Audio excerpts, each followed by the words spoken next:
base mode or even one base mode if he so desires. Yeah, just looking at some stats there is that Polt has actually played more on this map in the tournament system. He's actually got a pretty good winning record versus Terran here, only over a small sample, but his last 3 to 4 games on here, he won every single one. Yeah. So I don't know what strategies, I have not seen him play on this map either, but it does play a little bit more towards his style, is that there's a very natural small choke area on this map, and then it of course opens up to a lot wider map, but he's chosen this map for a reason, man. That's the advantage he gets from winning game number 1. All right, guys, well, let's go ahead and jump into things. The countdown has begun. The stage is set for EG PuMa and TSL Polt. And the loading screen has begun. We're going to jump into things here momentarily. ESV Sandshore and Mist going to be the setting for this final game. And over here at the left side of Sandshore and Mist, we have our Red Terran player, winner of the last game, forcing this deciding game number 3. Give a cheer for Evil Geniuses PuMa. And we have a short break here as Polt has paused the game. I'm sure we'll find the reason for that very soon. We'll jump right back into things. Yeah, and he's just looking at the production tab alone, his SUV is a little bit behind there, so it was clearly a problem when he loaded into that game. But I'm still intrigued by the decision-making of choosing this map. And just by looking at it, it seems like Polt is a player. He's a very intelligent player. He's a very smart player. Yes. And going into such a prestigious tournament, I don't really expect him to cut corners on preparation for his own tournament game, right? When there's a tournament, that, especially a big-scale tournament, that brings in 2 new maps, I don't think he's not going to practice on them. I'm sure he's had in-game, in-house TSL practice here, and he definitely has something special planned for us. Yeah, I believe so as well. So, all right, we're jumping back into things, and over here at the right side of the map, we have our blue Terran player from TSL. Give a cheer for Polt. And, you know, Polt reminds me of a guy like Alive as well. Alive is a person who's always done very well in IPL tournaments. He actually won our map-making tournament where this map was actually introduced because he was able to take advantage of every single little defining feature of the map. And Polt strikes me as kind of the same sort of intelligent player, very situationally aware. I mean, that was Polt's really big strength as a player, before recently, actually, because he always was about decision-making and his micro, and just all his tactics were just supreme. And then recently he worked incredibly hard on his fundamentals, on his macro and the background stuff you don't really look at as a spectator. And, you know, putting both those together, of course, makes like a super player. So really interested to see what's going to happen here for him. And on the other hand, I wonder how much, because at the same time, as we talk about how Polt could have practiced this, there was, you know, a tweet from IGNProLeague saying, hey guys, Team EG are actually going to practice the new maps ready for this tournament. Yeah. So PuMa could have had likewise training for this map. That's very true. I was about to say, given the recent success that Polt has had on this map, as you brought up before, maybe he was trying to catch his opponent off guard with kind of a crazy thing, as we can see a gasless fast expand coming down for both our players right now. But you raise a very, very good point. The EG players are specifically training for this, so I don't think this is going to catch PuMa off guard as much as Polt is just prepared for with a specific strategy. And already I can start to tell what PuMa's thinking. He actually sent an SCV inside his base to check the north side, because on this map there's actually a very large main base where barracks can be hidden. And he's also questioning, why did he choose this map? You know, because if you could pick up on small details like that, you can pick apart your opponent's strategy. So he was like, is he trying to maybe proxy barracks me inside my main? Is he going to try do something? Is that why he chose this map? But he did, of course, get confirmation there was nothing like that happening here, and does get the kill of that scouting SCV also. Yes, he does. Killer SCV, bloodthirst running through his veins, running back home now. And once again, we're going to see a situation where PuMa decides to put his orbital, or his next command center inside of his base, double gases right away. Polt, on the other hand, putting down that second supply depot first, and then places his command center on the low ground. And it is a complete mirror build of the last game, really. Yes.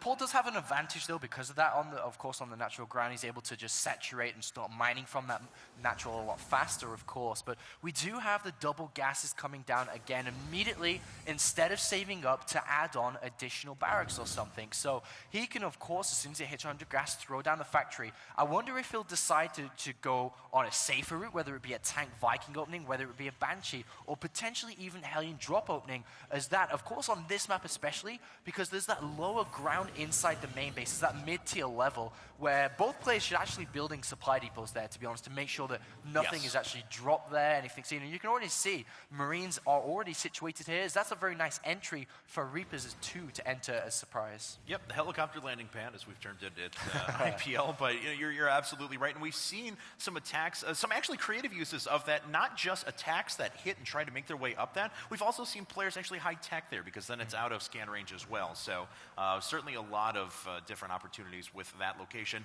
Once again, though, Polt, if he starts combat shields right now, is actually going to mirror exactly what he's done in the last game, and PuMa really hasn't differentiated either as well. Look at that, even going right into a starport afterwards. Yeah, I'm just going to see what he's going to... I mean, he could try to go for a very similar push before. He did get a little bit caught off guard, but was very lucky that that second tank popped out just at the right time to save his natural. He could have lost a lot more, could have actually lost a tank there, but we'll see what he's got planned here. And as you said, combat shields completely down now. Very standard opening here from Polt, who can branch off to a lot of different areas from here, whether it be adding on and cutting unit production now and adding on reactors with the next 100 gas he gets, whether he throws down an engineering bay now and gets a fast +1. There's still a lot of branches, and in TVT, there's so many more branches than a lot of other matchups. There's so many options to actually choose from. And looks like we did have a Hellion being sent out as a scout this go around, rather than the couple of Marines that PuMa decided to send out there last time. And Polt, of course, is going to intercept the Hellion, though. It survives, just barely 18 hit points left on it. And once again, PuMa moving back into Marine, Viking, and Tank. So not going after those Banshees at this stage in the game. Scans coming down, at least for PuMa, and he gets a pretty good read on what Polt is doing. Yeah, he sees the factory gone down. So instead of investing in the engineering bay or +1 or the reactors on the barracks, he actually sees the factory. So that, of course, entails that we will be shortly seeing medivacs come into play here. And, of course, it also is a safety net in case anything did come out, as he actually hasn't scanned. Polt, for this time around, didn't scan. He has no idea what actually PuMa's doing here, but we do see that tank being made again, and also a medivac follow-up here, and likewise, mirror play is the same little 60 Marine push here from Polt. But this time around, there's a few more Marines, and there's also that medivac already out. It is a bit of a larger map than Antigua Shipyard, so this is actually going to be pushed back a lot easier than previously. All right. Well, yeah, Polt's not going to find as much success here, and that second tank is just joining in a couple of seconds as well. So the first couple of shots being taken by PuMa there. Polt already forced to retreat, not even killing out the Marine count that was initially sitting there that he was able to get in the game on Antigua Shipyard.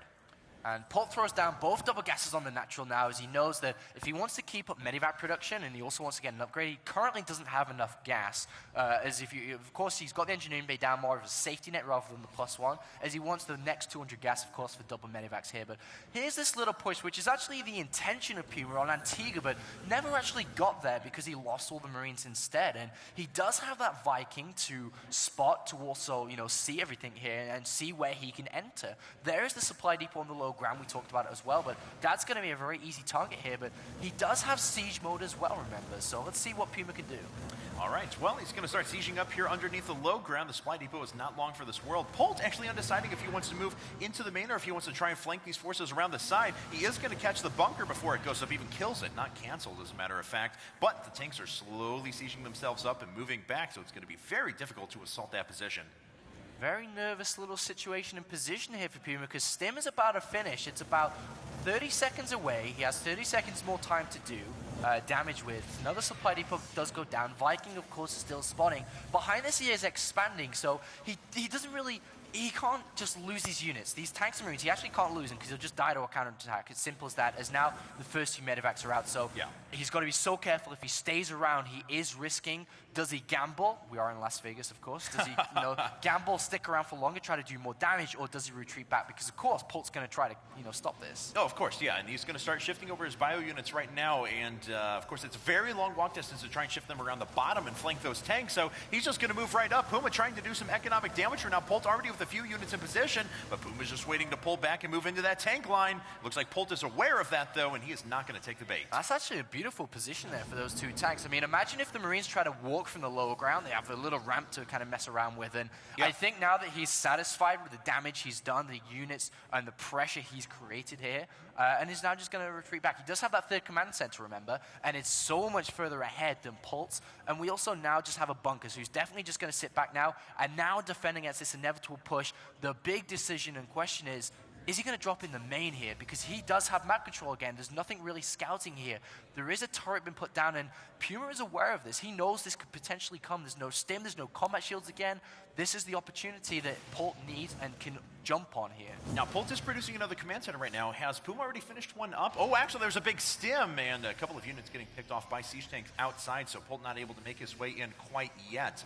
But, so yeah, he's going to finish up his command center here sometime soon. We'll see if he wants to push that out there while he's threatening across the map. Supply's pretty even for our two players, but of course PuMa sitting on a few more tanks, has been producing those for quite a bit longer in this game. Polt actually with one of his tanks back at home, just sitting in the mineral line, defending against any sort of drops or aggression. And one single Marine at the top center mark is actually going to deny this command center, which is actually a really nice move. Every little second does count here. You can see this guy shooting up. He's now going to get killed by his brothers, but at the same time, we do have a drop set up for PuMa in the bottom right now. 8 Marines in this medevac, and there is a little patrol, no, actually not a patrol move Marine, but there is a Marine that could potentially spot this, but there is a tank in the mineral line as well, so I'm not sure how well this will go down, but this is a pretty good position that PuMa set himself up to be in as that little aggression. And he also, again, let's have a look. Oh, actually doesn't have the upgrade advantage this time. No. He's just got a little bit behind, actually. He's going to finish 1-1 before Polt is going to be able to finish up +1 armor himself, but Polt, of course, is already about 40% of the way done with +2 weapons. Look at this. Polt already picking up on the drop. Once again, PuMa going to be pushed away. Polt has incredible awareness of the map, but does he see the second drop that's making its way over? Oh, well, there's a planetary fortress there now, so he should be able to delay for plenty long enough. Well, that's actually a big difference between these two players. Planetary Fortress and Orbital Command is their third command center choices. And of course, that's going to be very drop-proof here. And it's pretty good on this map, especially because of how many entrances there are and how much airspace there is behind that third as well. So the planetary fortress is certainly going to help ward those units away. Polt actually moving out across the map. PuMa deciding to do the same thing, though. And we may have a big engagement here in the middle in just a bit. We'll see how both these players prepare. PuMa trying to push in, but runs directly into the planetary fortress. 4 Marines immediately flattened. Yeah, it does a lot of damage, and actually the main base of Polt very open here for that drop on the right-hand side, but Polt is now moving out with quite a strong force here. These tanks are going to siege up just in the nick of time here. We'll actually get a few salvos down as well, and that's a nice little maneuver. Yeah, and look at that. The 3 Marines are actually dropping behind the mineral line at the third, once again denying quite a bit of mining time there. See if that allows PuMa to try and catch back up in supply. He does pick off one of those tanks and has a pretty good defensive position sitting outside of his natural, but only just now setting down that third. 8 Marines now being deployed inside the main base here, and he has no idea about it.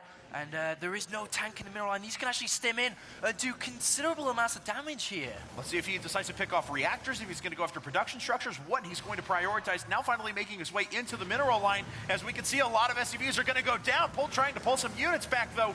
And it looks like he will eventually be able to clean this up. But a nice job stopping that gas mining for quite a while. Oh, and look at it. She's on siege, but he just manages to get back up. That big salvo's going down, and PuMa engaging here, and he needs to pick off these tanks immediately. A lot of Marines are left, but look at how many tanks are behind that. And another big win for Evil Genius. Yeah, can we actually take a look at the unit counting station here, if you don't mind? It's 3 tanks to 7, a considerable advantage for PuMa, so he's in a much more defensive position, and he's going to be able to press that advantage. Although now Polt actually double producing tanks at the moment, did finish up his second factory. But the big problem is now he's lost that tank count, and PuMa knows it, he doesn't really have anything to defend positional advantages here, and it looks like PuMa does, in his head, want to go to that third base. At the same time, has to come back just in case, like the previous game, if Polt charges through the middle, but it looks like PuMa's going to do it instead.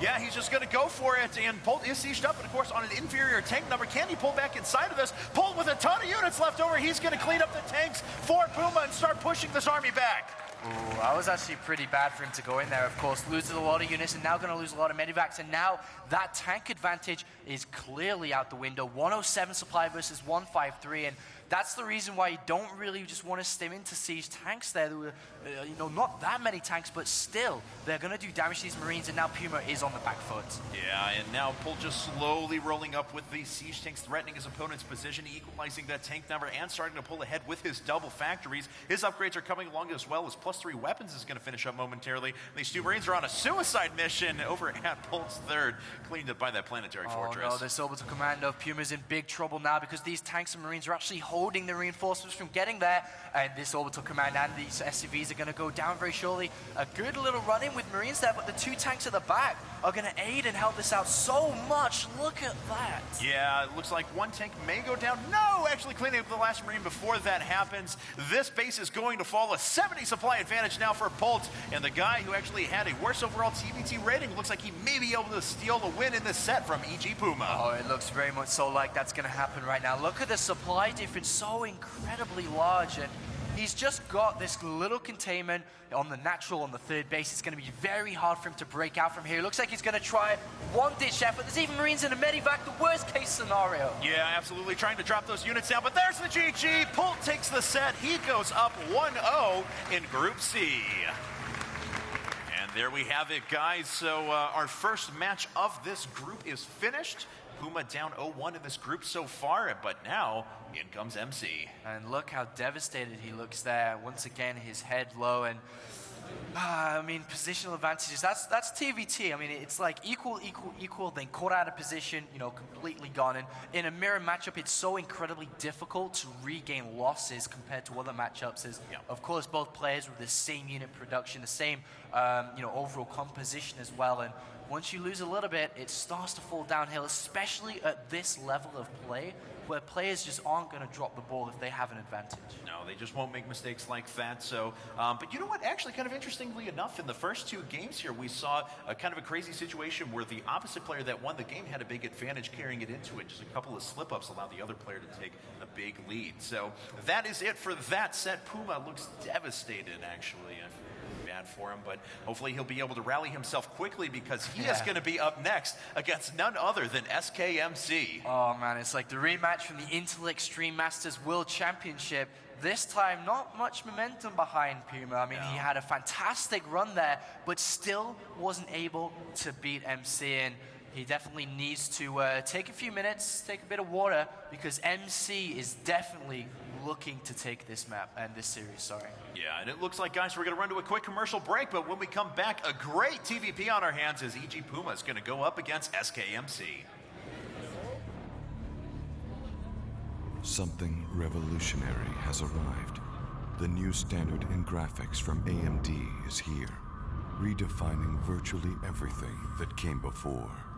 Higher frequencies, more memory, better frame rates, superior resolution than our previous generation, and the world's first 28-nanometer GPU. Let's see if we can go higher. So this would be 8420 if we can make it. 8429. Congratulations, everyone. That is awesome.